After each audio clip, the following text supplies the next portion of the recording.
This, ladies and gentlemen, is an historic moment. Never before has there been a gathering of this magnitude to support men's and boys' issues. We have got serious problems. I have been working in this area, advocating for the rights of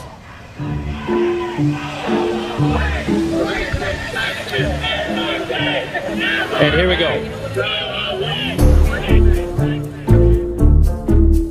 What you'll hear is that we hate women, that it's a backlash against women's rights. You'll hear that we're regressives that want women back in the kitchen and making sandwiches and barefoot and pregnant. Misogynist rantings would be at home in the far-reaching internet subculture widely described as the men's rights movement, a toxic distillation of the worst aspects of American sexism.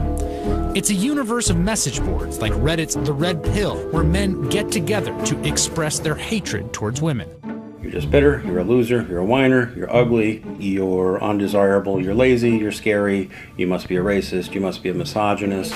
It's a gathering of women haters. The Southern Poverty Law Center has classified that group and men's rights groups as hate groups. And this is the way people who don't want men to talk about issues try to shut us up.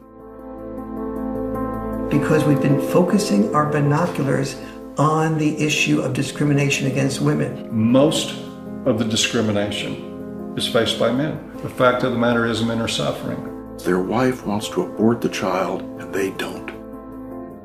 What do you tell them? I can't tell you at this point how many guys I've talked to who are like, yeah, you know, she stabbed me and they put me in jail.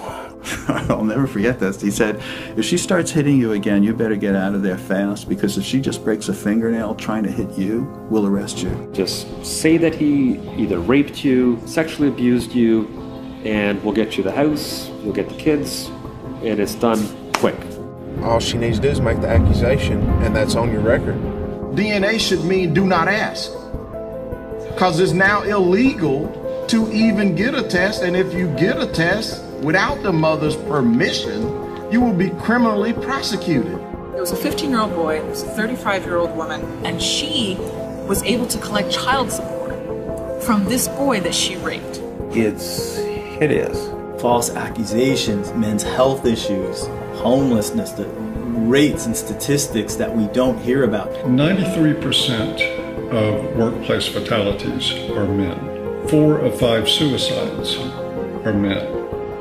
Men are conscious that our society doesn't want to hear their pain. We value female life more than we value male life. Because the U.S. government does not want to send you to die. They would rather send me to die. All these forms of discrimination are happening in a society that doesn't even allow us to talk about them. We've talked about women's issues for 50 years openly in this culture. I think I agree with everything you said, but there's still some kind of unsettling doubt, and I don't know where that's coming from.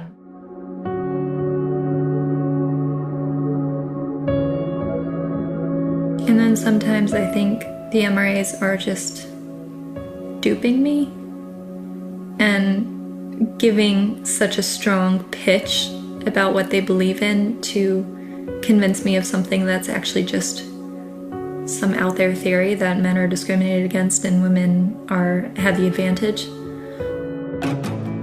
So I realized, okay, I need to bring some feminists into the mix to make sure that we have that side.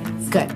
So it's kind of my journey learning about the men's movement, because I've been a feminist my entire life. The more I've gotten to know about the men's rights movement, the more confused I am about everything.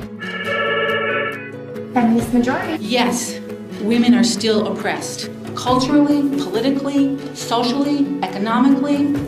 They call themselves MRAs, men's rights advocates. I'm not sure what the goal is for MRAs, because it sounds like they feel out of power and they feel like their voice isn't being heard. And certainly if anybody can understand that, it's feminists.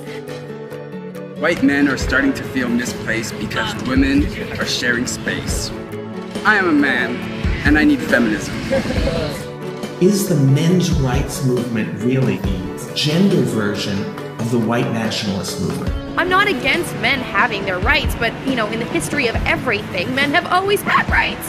Is it possible that the things that they're railing against are actually patriarchal things? We live in more of a patriarchy now than we ever did. When it comes to equality under the law, when it comes to representation in the political halls of power, the business halls of power, men are advantaged over women, no question. No one can debate that. As I see it, the only real imbalance is in the belief system. All I had to do, I had a simple choice. I could just say, yes, you're right. Men are the enemy. No problem. But I couldn't. I absolutely couldn't. I think that the feminist movement is based on the idea that women have been victims, but not that men are the perpetrators. Teach men not to rape. Only men can stop rape. Men commit domestic violence. We need to stop violence against women instead of just stopping violence. That is feminist training. We all want to make a difference and ensure that this is a better world for the future women. That's what we are here for, to say no more to violence in any forms, especially against women and girls. We have a big hole in the area of compassion for boys and men. Instead of debating us, they try to shut anything we do down. We can't solve any of these problems if we're not allowed to even stand up and say they exist. We just don't seem to respect each other for who we are.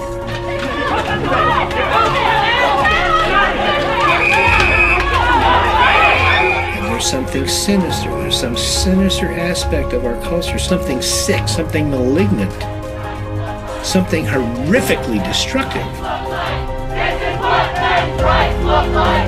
This is what men's rights look like. I think it's inherently antagonistic. So the reason security guards are here, I think that's entirely warranted. Got all these death threats and rape threats, and I was terrified.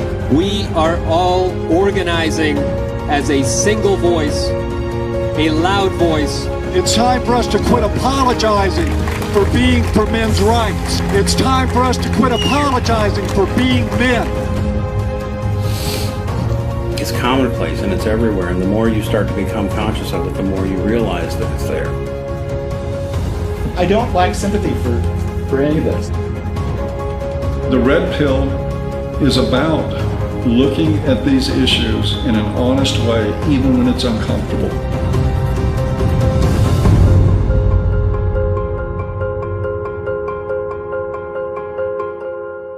Are you going to put a disclaimer that no feminists were harmed in the making of this movie? And then you could put in parentheses into that, we really don't care whether men were harmed or not.